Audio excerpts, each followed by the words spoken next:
अस्सलाम वालेकुम and hi to everyone. आज हम CC 3.1 चैप्टर 23 और उसका जो पेज 5 है उस पे डिस्कस करेंगे। 23.5 के पेज पे डिस्कस करेंगे। तो इस पेज में फिलेट वेल्ड, लेग लेंथ और इसके अलावा अंडरकट और एक्सेस वेल्ड मेटल और एक्सेस पेनिट्रेशन को किस तरह से मेजर करते हैं मल्टीपल कैम्बर गेज से, तो वो डिस्कस करते हैं। तो सबसे पहले हम देखते हैं कि fillet weld leg length. The gauges may be used to measure fillet weld leg length smaller than 25 mm as a shown. और जिस तरीके से इस डायग्राम में दिखाया गया है कि फिलेट वेल लेग लेंथ को जो स्मॉलर दैन 25 mm से कम इसको जो है वो मेजर किया जाता है इस कैम्ब्रिज गेज से। The edge of the gauge on the lower member and rotating the segment until the pointed finger contact the higher member। यहाँ तक इसको देखते हैं।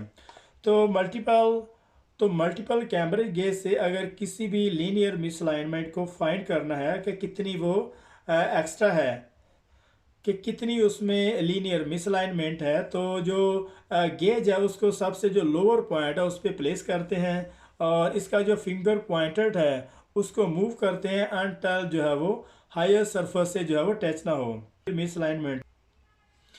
तो कोड स्टैंडर्ड हम इसको किसी जगह भी प्लेस कर सकते हैं, इसको अप साइड पे यहाँ पे भी गेज को रख सकते हैं, लेकिन हमारा code standard CC code standard ये कहता है कि इसको जो है वो लोअर बॉटम साइड पे रखें ताकि जो हाईएस्ट पॉइंट को चेक किया जाए।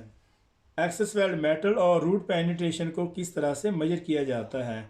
This scale is use to measure excess weld metal height और root penetration bead height of single-sided butt welds by placing the edge of the gauge on the plate and rotating the segment until the pointer finger contact the access weld metal a root beat at highest point। यहाँ तक इसको देखते हैं कि उसकी height कितनी है उसको मेजर करने के लिए जो कैम्ब्रिज गेज है, मल्टीपल कैम्ब्रिज पर्पस जो गेज है उसको इस तरीके से जो बॉटम साइड पे रखते हैं, जो लोअर साइड है वहाँ पे उसको प्लेस किया जाता है और इसका जो फिंगर पॉइंटेड है उसको जो है वो हाईएस्ट पॉइंट पे उसको टच किया जाता है और फिर भी और इसके अलावा जितनी उसकी वैल्यू जो है वो इससे टच करने के बाद नज़र आएगी वही उसकी एक्सेस वेल्ड मेथड। तो नेक्स्ट हमारा अंडरकट है कि अंडरकट को किस तरह से मेजर किया जाता है। The gauge may be used to measure undercut by placing the edge of the gauge on the plate and rotating the segment until the finger pointed contact the furthest depth of the undercut. The reading is taken in the scale left of 0 in mm or inches।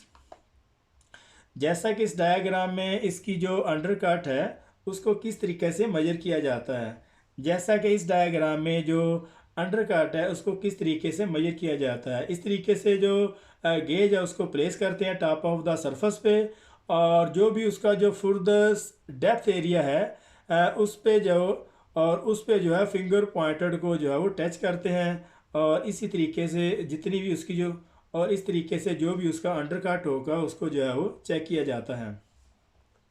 This gauges may be used to measure undercut by placing the edge of the gauge on the plate and the rotating the segment until the pointed finger contact the furthest depth of the undercut।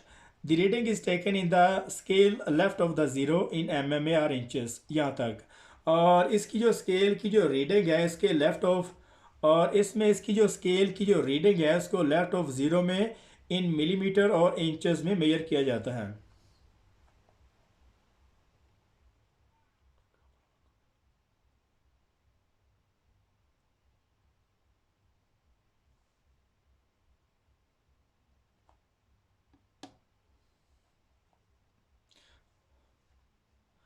तो next हमारा fillet weld leg length size and profile gauge.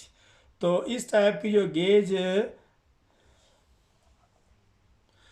तो इस type की जो gauges है leg length और profile weld profile को check करने के लिए जो गेज थी ये ओल्ड प्रीवियस डे में इसको यूज़ किया जाता था। मतलब अगर थ्रोट थिकनेस है तो उसके लिए जो इसकी जो गेज है वो अलग से हुआ करती थी और लेग लेंथ और अगर इस और इसके अलावा अगर लेग लेंथ को मेजर करना होता था तो उसके लिए अलग से एक गेज होती थी। इसी तरीके से अंडरकट और एक्सेस वेल्ड मेटल को मेजर करने के लिए अलग अलग गेजेस बनाई होती हैं।